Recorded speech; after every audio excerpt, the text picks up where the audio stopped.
Es que de eso. Gracias. No te hubieras molestado para arte.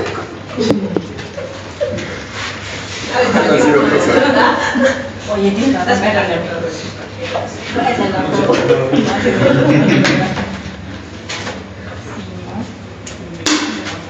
Bien. Ahora como última actividad de la parte del paso teórico, vamos a hablar acerca de la planificación familiar, que también lo van a aplicar ustedes una vez que hagan una atención de parto. El Ministerio de Salud, a través de los programas y subprogramas que maneja, justamente nos obliga a realizar este tipo de orientaciones de las mujeres, tanto en el control prenatal como en el parto y posparto. De ahí que el SUS ha implementado ciertos paquetes y prestaciones, que no son muchas, por cierto, deben ser de unas 7 a 8 dentro de los métodos naturales. Manejamos tal vez la orientación sobre el método de Ogino Naus, ¿sí? O el mismo calendario, el MELA, y tal vez en alguna que otra ocasión el collarín. Pero también tenemos otros métodos, como son los de barrera, específicamente el condón masculino. No damos ni otorgamos el condón femenino, ¿sí? Por el costo. Pero sí, en el SUS vamos a ofertar también los métodos anticonceptivos, tanto hormonales orales como los métodos anticonceptivos hormonales de aplicación inyectable. Hay el mensual y hay el trimestral. El que aplica el SUS es generalmente el trimestral. Esto les estoy hablando del sistema público de salud. Probablemente en alguna caja puede utilizar algún otro método alternativo que evidentemente va bajo el costo de la institución. Pero en el sistema público, que pienso que la mayoría de nosotros vamos a ir a desempeñarnos, tanto como médicos internos, vamos a conocer esos métodos y orientar sobre ellos. Hay los métodos definitivos, que son la vasectomía y la salpingectomía o salpingoclasia, que podemos aplicar ambos. Y pues eso no se hace en cualquier nivel, se hace en un centro de segundo o tercer nivel, pero debemos también estar técnicamente preparados para poder orientar sobre esta temática, ¿sí? Algo que les voy a recomendar en general es que cualquiera de los métodos definitivamente puede actuar de una manera u otra dependiendo de la persona. Cada método, especialmente los hormonales, pueden generar algún tipo de efectos secundarios que tal vez consideremos nosotros efectos secundarios molestosos. Entonces, a grosso modo, vamos a orientar nosotros a la persona usuaria de que dependiendo, ¿verdad? Tal vez algunos de los métodos en algunas mujeres puede producirles cefalea, ¿verdad? En otras personas puede producir pérdida de peso, algunas otras van a decir que les aumenta el peso, algunas otras que les ha cambiado el ciclo menstrual. Entonces, si nosotros les orientamos de que algo puede producirle el método que vaya a utilizar, sea un DIU, sea un inyectable, sea un anticonceptivo oral, o tal vez algún otro método alternativo que podemos encontrar, como el implante subtérmico, etcétera, pues ella se va a ir con esa idea previa, porque si no le decimos nada y se le produce la irregularidad, pues tal vez nos va a decir: usted me ha puesto ese método y me ha causado problemas, ¿verdad? Entonces hay que orientar eso también y decirles de que a la menor molestia tal vez nos visite y tal vez le vamos a orientar con mayor puntualidad acerca del método que está utilizando, ¿verdad? Lo primero que deberíamos hacer para iniciar una planificación familiar es certificar de que no hay un embarazo en curso, si es que vamos a utilizar algún método especialmente hormonal, ¿verdad? O un dispositivo intrauterino. ¿Cómo lo hago? Inmediatamente posterior al parto, probablemente, ¿verdad? O la cesárea. Y después, si viene luego de un tiempo la señora y dice: ya quisiera yo utilizar un método, ya me ha animado, ahí tendríamos que pedirle ¿qué cosa? Una fracción beta de HCG para certificar que no hay un embarazo, ¿verdad? Asimismo, le podemos ya ir programando la realización de un Papa Nicolau, porque si la señora por algún azar del destino dice yo quisiera ponerme el dispositivo intrauterino o la T de cobre, y nosotros agarramos, le planificamos la colocación y resulta que está con una infección vaginal. Entonces, al momento de colocar el dispositivo es muy probable que podamos también introducir algún germen agresivo al introito uterino y ahí le podemos causar problemas. Entonces, también el segundo objetivo es tratar de diagnosticar alguna situación oncológica de manera precoz, que sería lo ideal. Para eso en realidad es el Papa Nicolau. Obviamente de rebote encontramos alguna patología infecciosa que podemos controlar a través de medicación correspondiente que también nos da el SUS, ¿verdad? Entonces, y para ello, ¿qué tendríamos que hacer? Estar capacitados técnicamente para aplicar un DIU, ¿sí?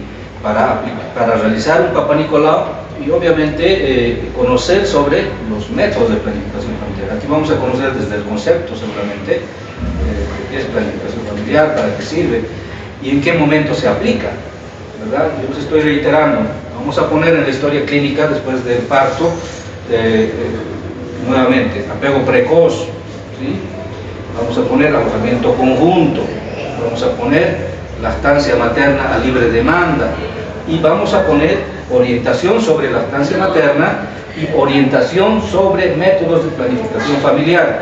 Y eso cuando visitemos al hospital vamos a planificar en una historia clínica cualquiera y van a ver que se pone tanto en la evolución de día a día y se pone en una notita, se realiza planificación familiar y la paciente decide no tomar todavía ningún método anticonceptivo o decide por tal método anticonceptivo. Estamos ya documentando la decisión.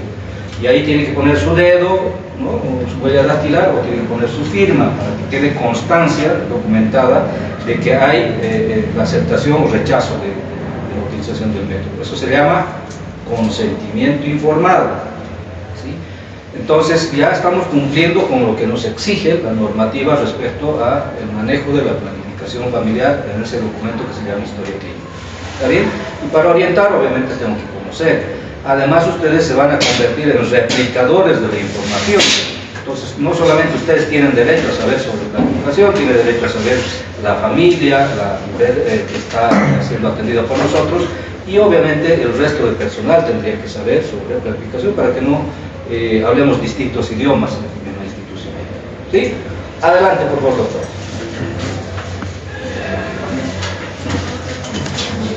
Buenas tardes a todos los compañeros. Vamos a empezar con planificación familiar. Bueno, la planificación familiar va a ser un componente esencial de la salud reproductiva, que esto va a agrupar a los individuos y parejas para poder decidir libre y responsablemente sobre el número, el espaciamiento y el momento en que quieran tener hijos. En sí, esto no va a ser solo como un control de la natalidad, sino que también nos dice que la planificación familiar va a ser un pilar fundamental para la salud materno-infantil, porque esto ayuda a reducir la mortalidad materno-infantil y también va a ser clave para la salud de la madre, del recién nacido, del niño y de la familia en su conjunto. Ahora, en definición, ¿cómo podemos definir a la planificación familiar? Se define como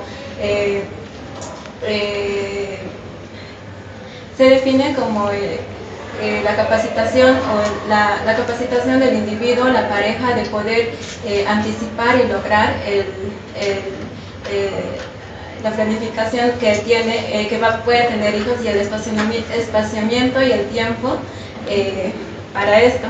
Esto se va a lograr mediante el uso de métodos anticonceptivos y el tratamiento de la infertilidad. Va a haber alcances de la planificación familiar dentro de lo que es la salud materno-infantil. Entre ellos tenemos el espaciamiento de nacimientos, que esto se refiere al intervalo de tiempo que debe haber entre embarazos. Y esto va a ayudar a lo que es a la salud materna y evitar los riesgos en el recién nacido. También nos habla de la reducción de embarazos de alto riesgo. Se refiere a que la planificación familiar previene lo que son embarazos en edades extremas, es decir, en adolescentes o en mayores de 35 años.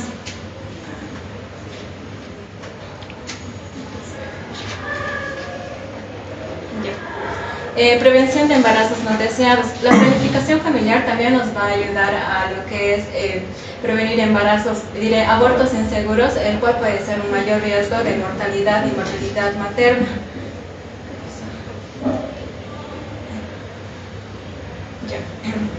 En promoción de la salud materna, se refiere a la recuperación de la madre o de la mujer después de un embarazo o un parto previo, y mejora de la salud infantil. Esto se refiere al espaciamiento que debe haber en los niños, que cuando el espaciamiento es adecuado va a haber mejor supervivencia y desarrollo, y al empoderamiento de mujer, a la decisión que ella toma sobre su cuerpo. Ahora, ¿cuál es la importancia de la planificación familiar dentro de lo que es la salud materno-infantil? Como mencionamos, va a producir una reducción de la mortalidad materna, aproximadamente un 30% de las muertes maternas. Esto evitando lo que son los embarazos no deseados o los embarazos de alto riesgo. También una reducción de la mortalidad infantil. También nos dice que los niños que nacen en un espaciamiento de menor a 24 meses en comparación con su hermano tienen un mayor riesgo significativo de mortalidad e incluso de desnutrición. Por eso es que la planificación familiar promueve intervalos de 3 a 5 años entre nacimientos. También es importante porque mejora la salud del recién nacido, ya que promueve a menor riesgo de prematuridad, bajo riesgo al nacer y otras complicaciones como que se pueden presentar en embarazos en edades extremas o embarazos no planificados. Y beneficios socioeconómicos, ya que una buena planificación va a mejorar la calidad de vida de la familia y el padre va a hacer que aplique recursos a... la planificación familiar se va a lograr, como mencioné antes, con el uso de métodos anticonceptivos, y estos lo vamos a clasificar en dos grupos: los métodos reversibles y los irreversibles. Dentro de los reversibles tenemos a los naturales, de barrera, mecánicos y hormonales, y los irreversibles a los quirúrgicos. Vamos a empezar con los métodos naturales. Entre ellos tenemos el método de ritmo o calendario. ¿Cómo funciona esto? Este método más que todo se basa en que la ovulación ocurre aproximadamente 14 días antes del inicio de la siguiente menstruación, y que también que los espermatozoides pueden sobrevivir hasta 3 a 5 días y el óvulo es fértil hasta las 24 horas. En este método, la mujer debe medir lo que son 6 a 12 ciclos previos para poder determinar lo que es el primer día fértil y el último día fértil. Para eso, a los ciclos que ya ha registrado, para poder tomar el primer día fértil, va a tener que restar 18 días al ciclo más corto. Y para determinar el último día, va a tener que restar 11 días al ciclo más largo. Por ejemplo, si el ciclo más corto es de 26 días y el más largo de 30 días, entonces aplicamos esta fórmula. Para el primer día, 26 menos 18 nos da el día 8 del ciclo. Y para determinar el último día fértil, 30 menos 11 nos da 19, entonces día 19 del ciclo. Eso quiere decir que la pareja debe evitar tener relaciones sexuales sin protección desde a partir del día 8 hasta el 19 para poder evitar el embarazo. El otro método natural que tenemos es el método de la temperatura corporal basal. La temperatura corporal basal va a ser la temperatura más baja del cuerpo en reposo, y esta se debe medir antes de realizar todas las actividades. Nos dice que durante la ovulación, después de la ovulación, la progesterona va a provocar lo que es un aumento ligero de la temperatura corporal basal, aproximadamente de 0,2 a 0,5 grados, y esto va a seguir hasta el siguiente ciclo menstrual.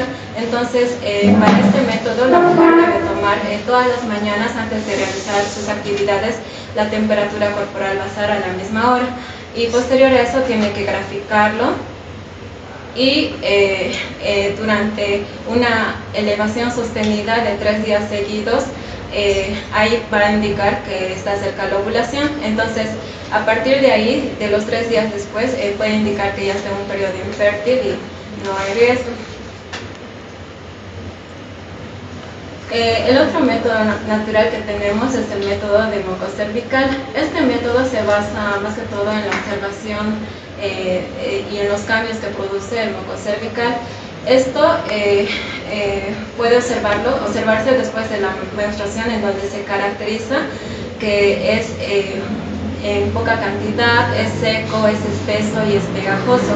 Pero ya cuando está cerca la ovulación, el moco ya se vuelve abundante, elástico, transparente, resbaladizo, incluso dice como similar a la clara de huevo cruda.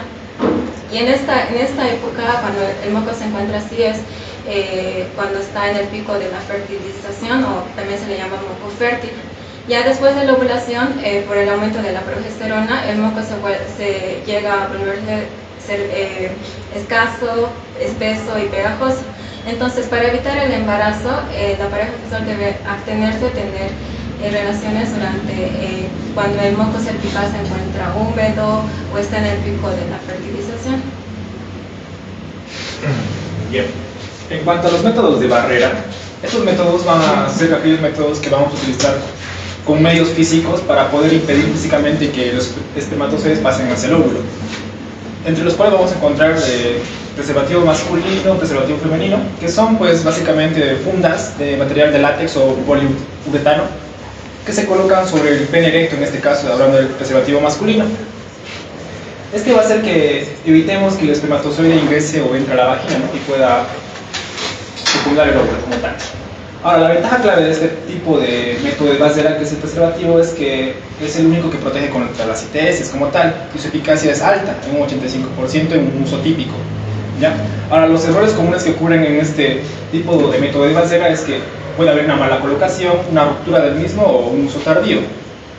En cuanto al preservativo femenino, tenemos que igual es una bolsa que está hecha de material de poliuretano, ¿sí?, que se introduce en la vagina, ¿ya? Este tiene un anillo interno y un anillo y otro externo. Ahora lo vamos a ver a continuación para que lo vean más claro.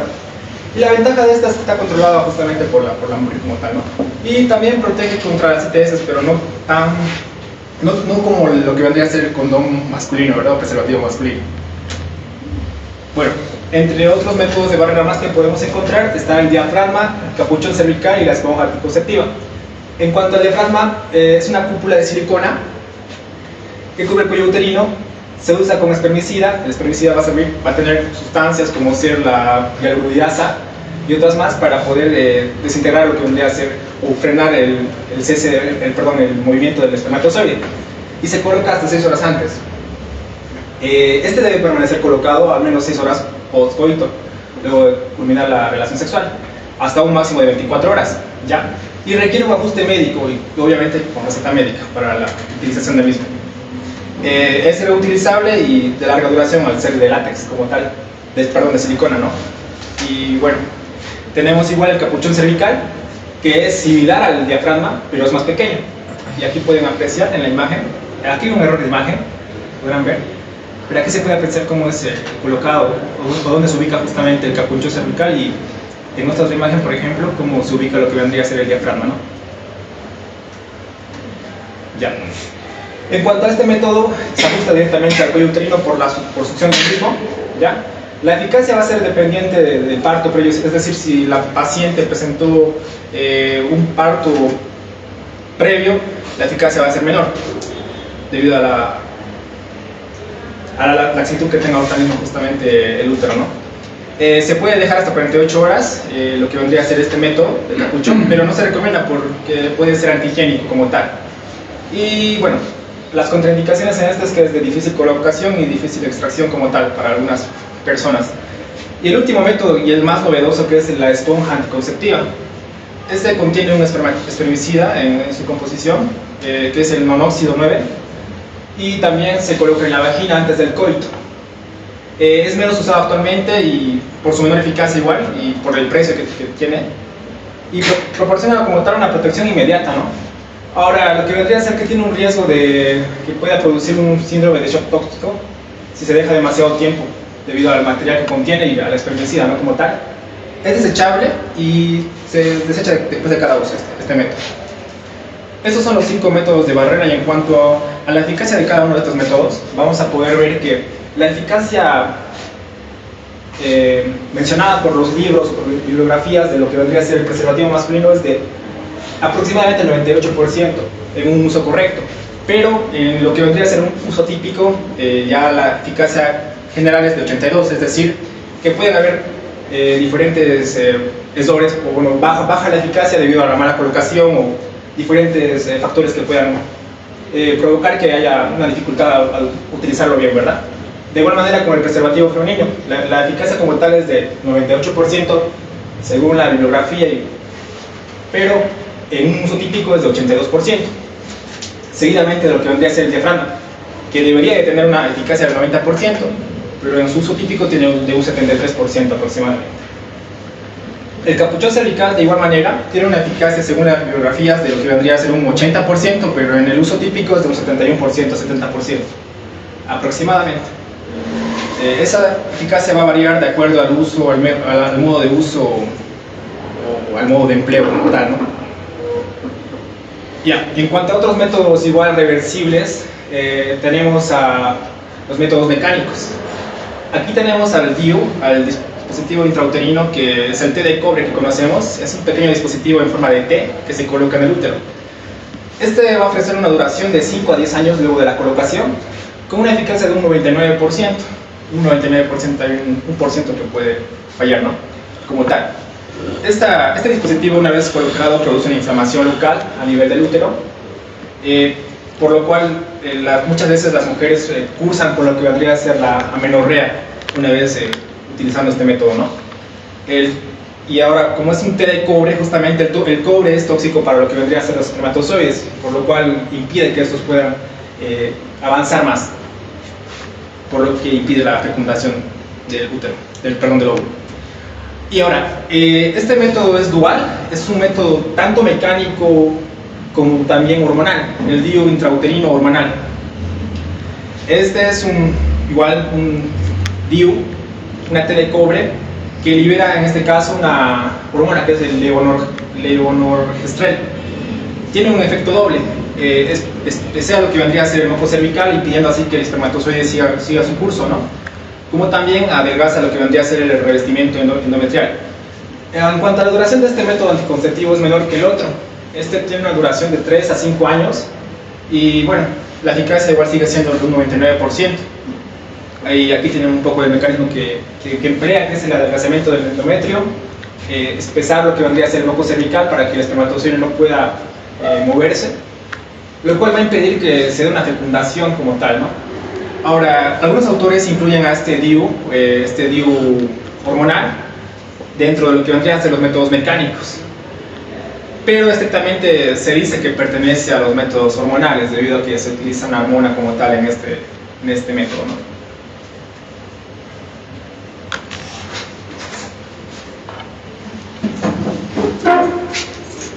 Continuando con los métodos reversibles, yo les voy a hablar sobre los métodos orales, inyectables y los irreversibles.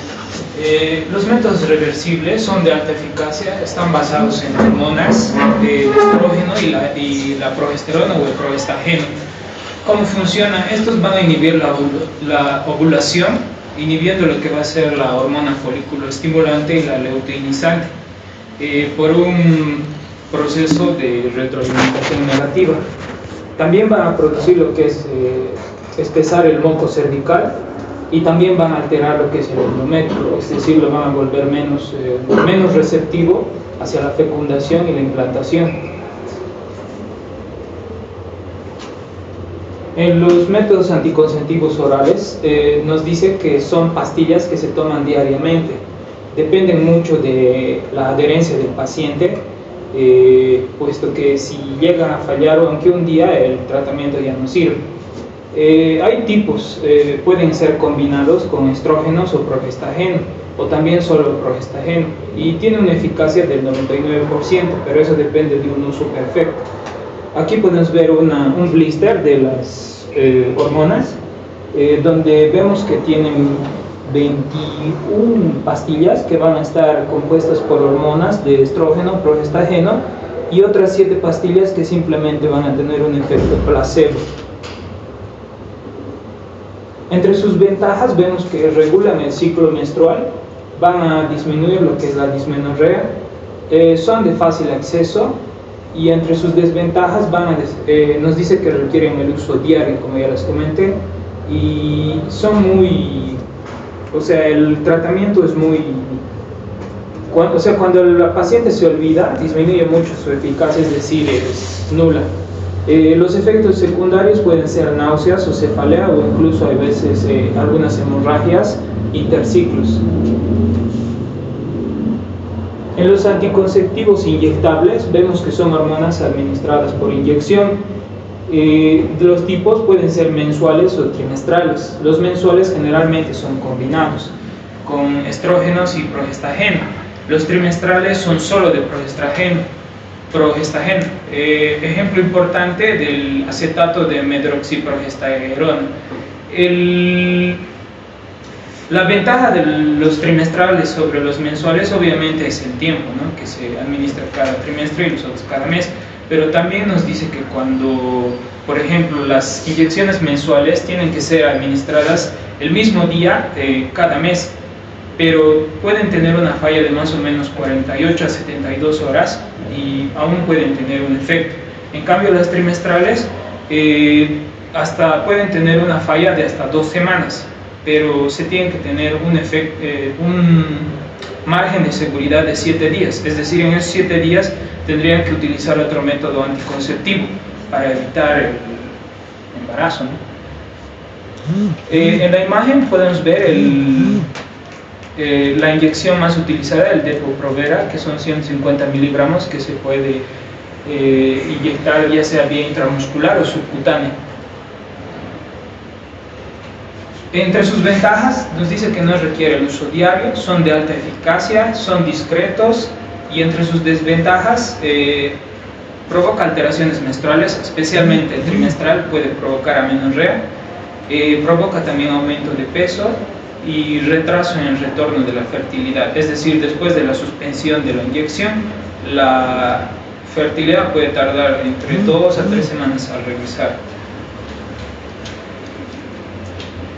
Tenemos también los implantes subdérmicos, que son dispositivos colocados bajo la piel en la región interna del brazo.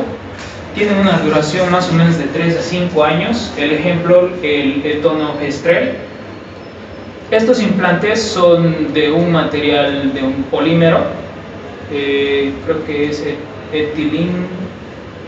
algo de etilín acetato, no recuerdo bien, pero es un plástico.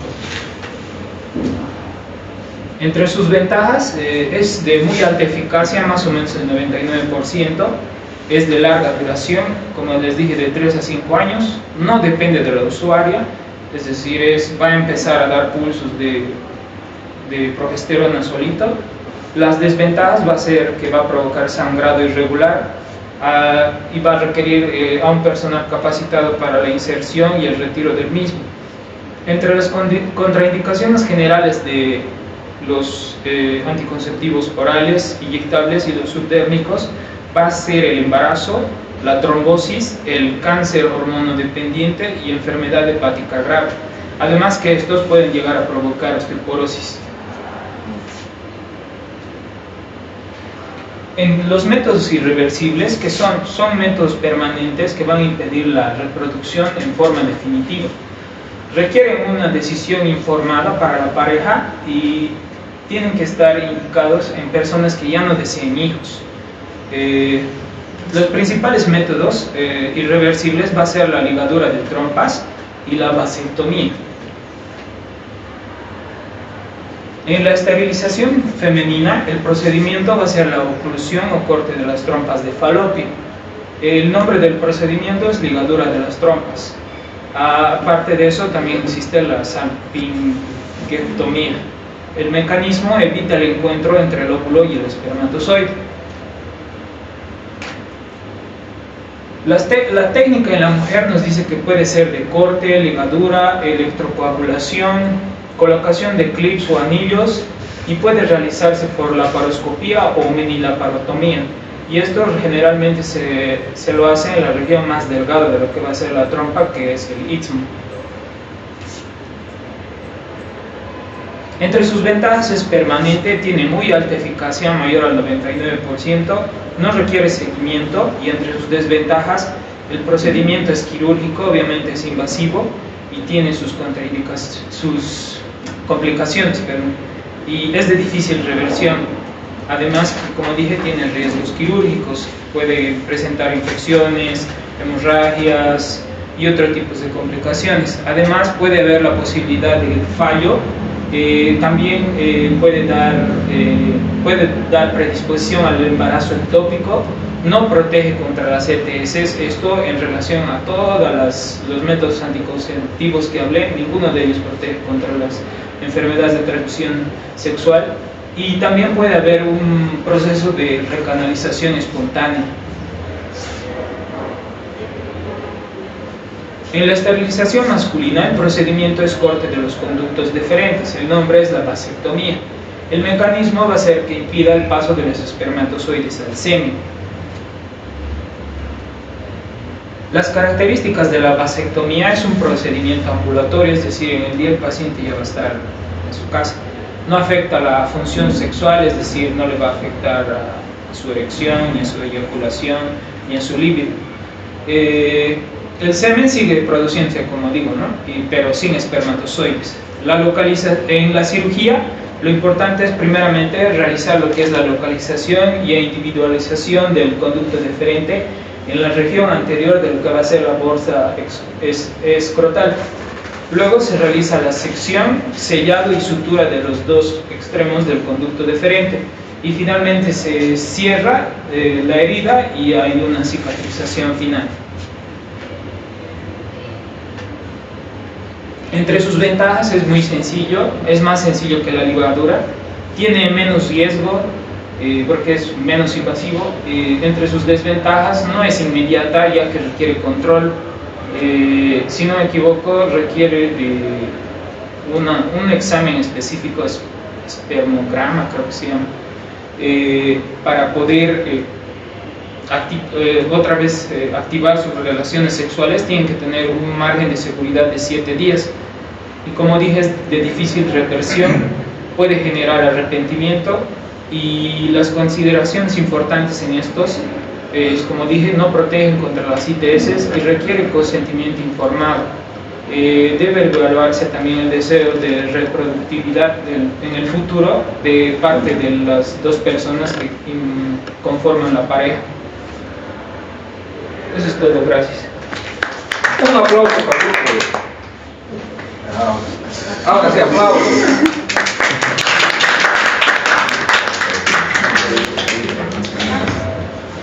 Yo quiero que uno de los expositores me indique cómo colocar esto en quechua. ¿Quechua? ¿Dónde van a ir a trabajar? Tal vez les toca una posta. Y seguramente lo han dicho muy bien. La mayoría de los métodos sí nos ayudan a proteger contra un embarazo no deseado, pero ¿y qué de las enfermedades de transmisión sexual? Tal vez este es el único método que esté dado por el SUS, o que sea más accesible a cualquiera, ¿verdad? Sea o no asegurado. Y la señora, mientras toma la decisión si se va a hacer o no una ligadura o si se pone DIU, pero ella ya tiene 8 hijos, y dice: doctor, usted por favor indíqueme qué puedo estar usando, y seguro le voy a decir: utilice mientras tanto este método. Este método, o el MELA o el NOLA.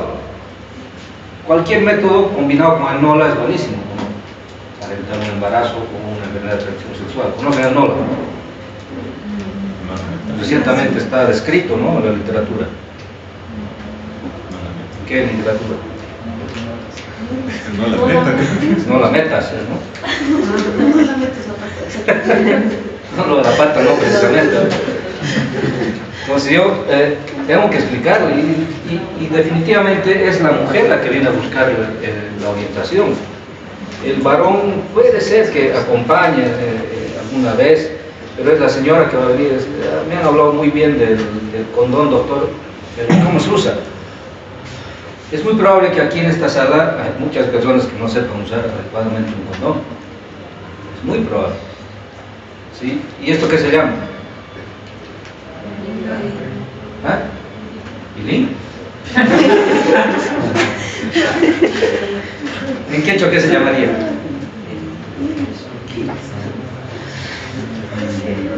Chilín. Uyu es en realidad en quechua. ¿Sí? Y suena medio grosero, ¿verdad? En el campo le dicen compañerito. Sí. Una vez estaba yo haciendo mis primeras armas en la medicina y bueno, estaba solo con la enfermera ahí en el consultorio de al lado y llega un caballero y toca la puerta desesperado. Bueno, yo abro y dice, compañerito y manta, ella lo obsesan un manta, me dice. Y seguramente ha empezado quechua con la licenciada Lastenia, ¿verdad? ¿Qué es quea? Us. Uma. Cabeza. Pues lo que me dijo ella en quechua, doctor, me dice, de mi compañerito le está saliendo pus de su cabecita. Yo busco ahí, busco allá, no encuentro a nadie. Le digo, apamu, y le digo, traerlo. Yo pensé que el señor se había caído, ya estaría botado en su techo desmayado y ya estaba saliendo pus de la cabeza. Apamu, traerlo. Caipicasa, nada, me dice y se enoja. ¿Saben qué es caipicasa? Aquí está, ¿verdad? Yo seguía mirando y no había. Le llamo a la enfermera, licenciada, le digo, este señor se está haciendo la burla, me dice que le está saliendo pus de la cabecita de su compañerito y no veo a su compañerito y tampoco lo quiere traer. Y se ríe la licenciada y dice, su compañerito, doctor. Y tenía una gonorrea brutal. Entonces, bueno, son cosas que pasan, ¿no? Y hay que conocer el quechua, obviamente. Entonces, para yo indicarle en quechua, tengo que saber más o menos. ¿Esto qué se llama? Modelo anatómico. Con este modelo anatómico usted le va a enseñar cómo poner. En castellano no importa.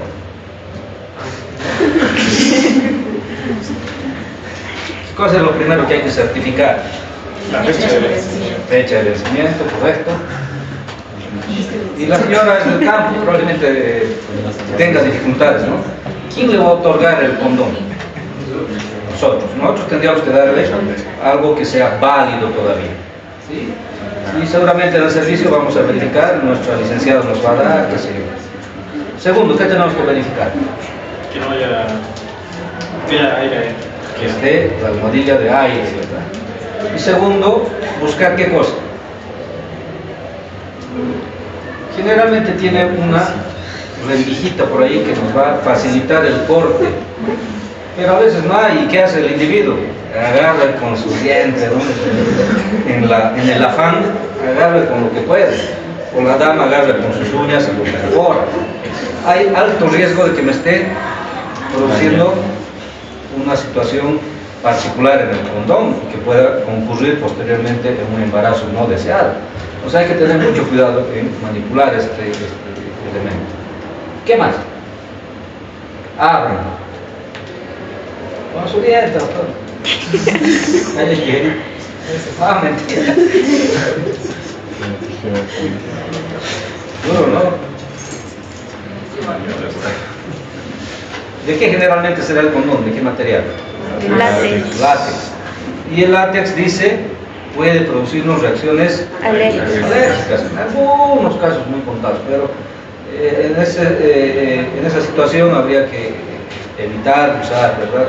Nos va seguramente a informar la señora o su esposo de que le ha causado alguna irritación, de que le ha causado prurito, alergia, no sé. ¿Qué más? ¿Qué le vamos a decir? A ver, explíquele aquí a la paciente. Está ansiosa de usar su condón.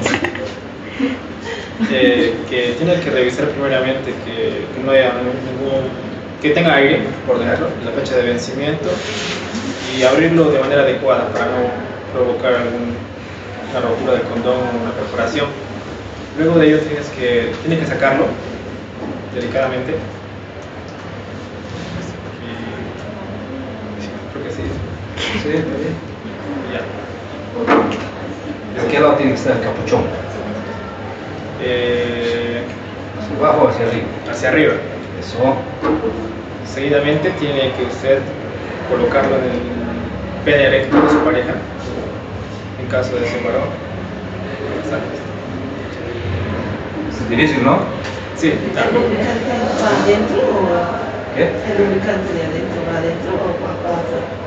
Hay un Pues lubricante. depende del condón, depende hacia dónde se desenrolle. Miren, para nosotros es complicado.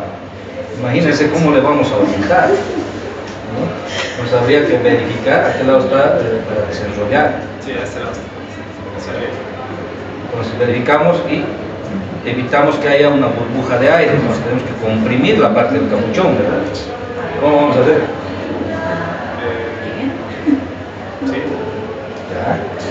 Entonces le enseñamos que haga, va a poder girar hacia abajo, está bien así. Sí.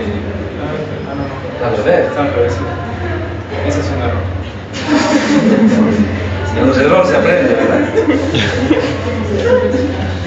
Así, lo coloca usted así en el miembro derecho. Y hay que apretar el capuchón para que, es que si entra una pequeña parte de aire, al momento de hacer la fricción, se va a desgarrar el fondo. Entonces tiene que entrar apretando esto y ahí recién desenrollar, ¿verdad? Y miren, nosotros tenemos dificultades y obviamente la práctica es el maestro. El doctor se va a comprar 10 condones hoy día. Y se lo va a fabricar sin las uñas, para no, con la yema de los dedos. Acaba el contacto sexual y con el miembro erecto hay que retirar el condón y desecharlo, ¿verdad? No es fácil orientar, no solamente en el condón, sino en todo lo demás, por el pudor que puede tener la otra persona, por el idioma, por la técnica, por varias cosas que probablemente vamos a encontrar. Pero les reitero, no es nada difícil, es cuestión de que ustedes vayan practicando y obviamente prestando atención, ¿no?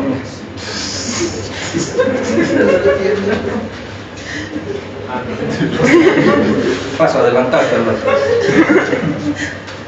Está haciendo una clase personalizada. Lo saco para que, no le paso para que puedan Hacer es que se impregne todo. Tiene un olor sui generis, ¿saben qué es eso? Un olor único, a ver, bueno, sus manos.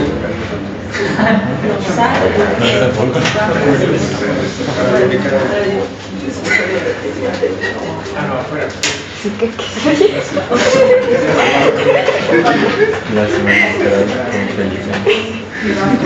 ¿Tiene olor a qué?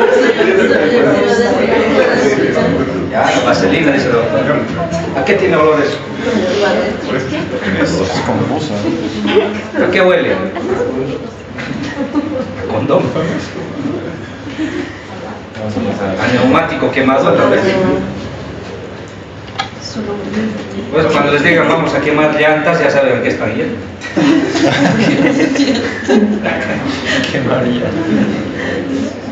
Algunos dicen vamos a sacar brillo a la T de cobre.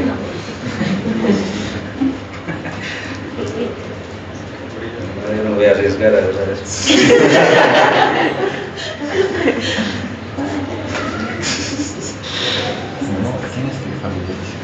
¿Saben qué dice al final cuando se desenrolla? Nunca he tenido oportunidad de desenrollar todo. Ahí abajito dice Made in China. Nunca han podido desenrollar todo entonces. No entendí. Ya entendí así, doctor. Bien. ¿Alguien en Taiwán decía? Capaz le crean al doctor. Este método, por ejemplo, ya es, como les digo, muy poco viable, ¿sí? Sí, pero qué sé yo, va a venir alguna persona googleada y les va a decir, yo he leído acerca del moco cervical, pero es muy complicado, ¿no? Estar todos los días midiendo así, el largo del moco cervical es no práctico, al igual que el de la temperatura, ¿verdad? Y una variación mínima para que yo diga estoy ovulando, y tiene que estar tomando apunte todos los días y a la misma hora con el mismo termómetro, ¿no? Y bueno, y si se vienen las cosas, se vienen nomás, pues no hay termómetro que valga, ¿no? En algún momento, pues sí. Este método, con estas fórmulas, muy difícil explicarle, ¿no? A una persona en situación de campo, ¿o no? Yo he aprendido desde el curso básico una clave. Me decía mi maestro, usted va a contar desde el primer día del último periodo menstrual, ¿sí? Día 1, y va directamente hasta el día 14, ¿sí? Este día 14 quiere decir NPA. ¿Qué es NPA? Nada por abajo. Este día 14 usted cuenta 1, 2, 3, 4, 5, 6, 7 días antes y 1, 2, 3, 4, 5, 6, 7 días después. Entonces, del día 1 al día 14, 7 días antes y 7 días después hay probabilidad de embarazo. Y especialmente este día 14 porque se supone que está la ovulación en pleno. Pero ¿por qué estos días de lapso? Aquí podrían ser 3 días nada más. Porque hay la posibilidad de que el óvulo, como son machotas las mujeres, sobreviva más tiempo, ¿sí? Tanto de acá, desde que ha ovulado hasta acá. Y que el espermatozoide, como es medio machito, sobreviva también y pueda justo ocurrir ¿qué se llama? La fecundación. Sí, entonces, si yo le explico así con su calendario a la señora, seguramente me va a entender un poquito más. No importa la variación de los días de sus ciclos, no importa, porque aquí ya estoy tomando en cuenta días de lapso que pueda hacer la irregularidad, la variación de esos días. Entonces, del primer día al día 14 cuento, y de ahí 7 días antes NPA, 7 días después NPA. A partir de estos días se abre el parque de diversiones, ¿o no? Y si queremos evitar siempre un embarazo, pues aplicamos un condoncito, pare de contar, ¿sí? Doctor, ¿y esto ocurre igual con las mujeres que tienen menstruación irregular? Claro. Ahí está más detallado. Ahora, les decía de inicio, ustedes denles un pantallazo general de que puede haber alguna situación de efecto secundario, ¿verdad? Como habrán visto, en varios de los métodos dice, no, puede haber una irregularidad en el sangrado, puede ser que haya una pérdida total de la menstruación, eso ocurre con el trimestral, o puede ser que alguna mamá o alguna señora diga, doctor, desde que he iniciado con este método, toditos los días me gotea sangrecita. Sí, está dentro de lo correcto de la literatura. O puede decir que me ha venido demasiado el sangrado, también está. Entonces yo no puedo decirle exactamente, señora, esto le va a pasar, no puedo. Depende de cada organismo, para cualquiera de los métodos. ¿Sí? Así, del condón igual, ¿no? Puede ser que el varón tenga alérgico, tal vez la dama también. ¿Sí? Entonces, pero le explicamos así, de manera grosera, esto puede ocurrir y usted me informa. Ahora, para algunos de los métodos dice tiene que ser personal capacitado. Desde luego que sí, no cualquier mortal que está pasando por la calle va a decir yo te pondré una té de cobre, no, tiene que ser alguien como ustedes. A veces hasta a los enfermeros les enseñan a poner té de cobre. ¿Por qué? Por la demanda tal vez, ¿sí? Entonces, si yo sé que En la punta del cerro solamente hay un auxiliar y el médico nunca puede llegar ahí, tampoco la gente quiere ir hacia a un nivel de mayor complejidad. Entonces al enfermero lo capacitan y pues le dicen, aplica vos la T de cobre, ¿verdad? Y los enfermeros se especializan en colocar T de cobre. Después de un tiempo ya les dicen, no te puedo poner T de cobre porque eso ya es antiguo. Ahora te voy a poner T de oro, pero te va a costar 800 bolivianos o 1000. ¿No? Eso es un negocio y aparecen con casotas los enfermeros. Sí, es la verdad. O te voy a poner suero vitaminado, les ponen complejo B, vitamina C, pero les cobran. Entonces eso también son temas que seguramente se van a enterar cuando ustedes sean médicos internos o médicos, y que obviamente hay que controlar. Esa es su función, ¿no? De ver de que no se esté haciendo cosas irregulares, también va parte de la ética, ¿cierto? Entonces, hay cosas como esas. Les hablaba de la Depo-Provera. Para aplicar esto también hay que tener una técnica, tiene que ser personal capacitado. ¿Qué ocurre? Es un compuesto hormonal que yo aplico para que me dure ¿cuánto tiempo? Si es trimestral, 3 meses. Pero ¿qué ocurre? La señora agarra y se empieza a frotar saliendo del consultorio. ¿Qué está haciendo? Me está diseminando rápidamente y siendo reabsorbido rápidamente esa hormona. No está entrando al torrente sanguíneo cuando debería estar ahí y de a poquitito entrando procesándose en el organismo.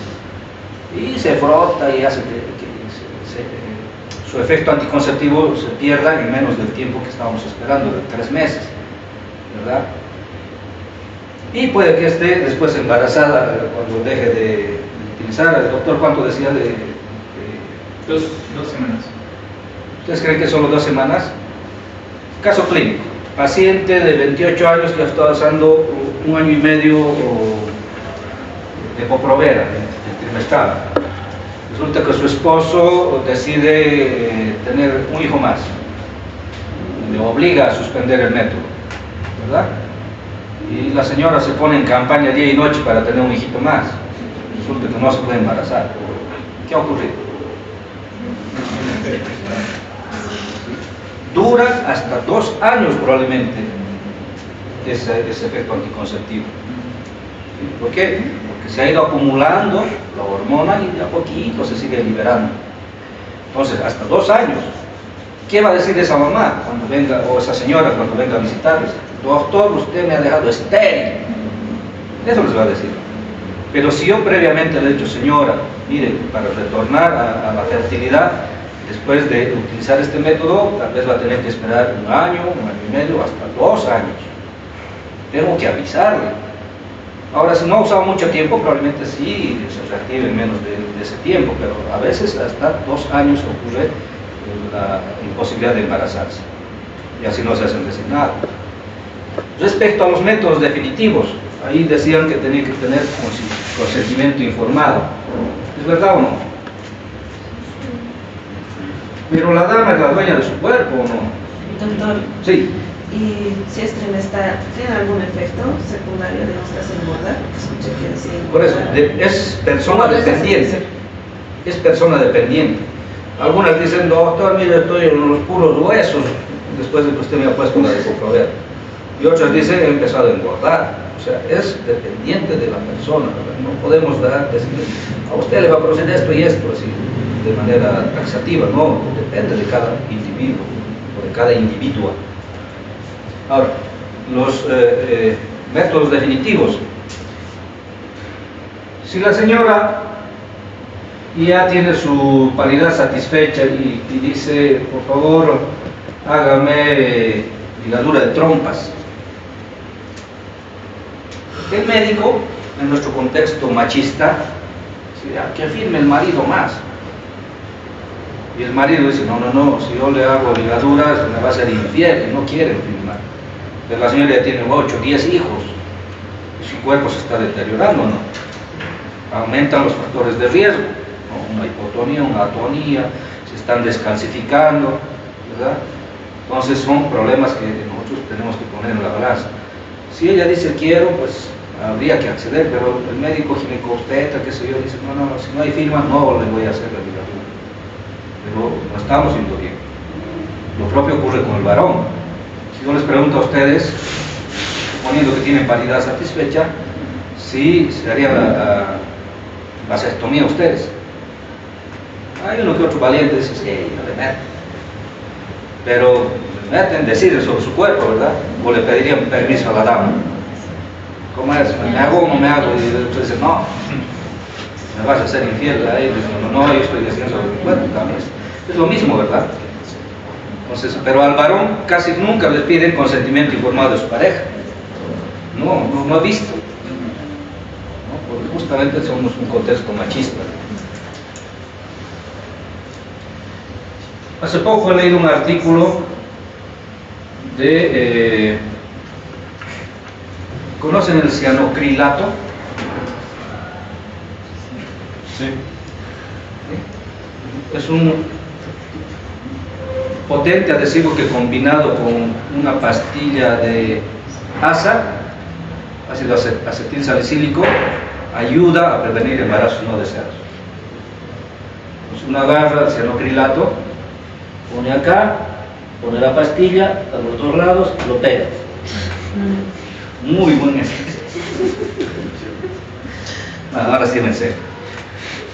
Hay la nanocerámica, ¿sí? Que combinado con alcohol etílico nos permite controlar los embarazos no deseados. ¿Y cómo funciona? Se pone media onza, ¿sí?, de nanocerámica o ladrillo molido, en pocas palabras, ¿sí? Bien molido, se mezcla con unos 200 ml de cualquier tipo de alcohol. Se mezcla y se toma de golpe unos 15 minutos antes del contacto sexual. ¿Qué ocurre?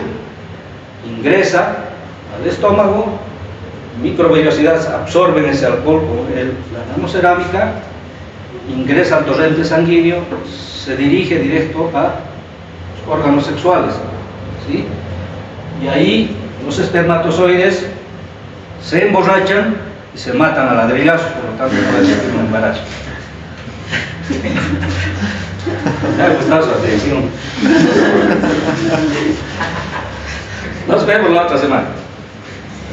Vamos a programar para ir a los hospitales, ¿está bien?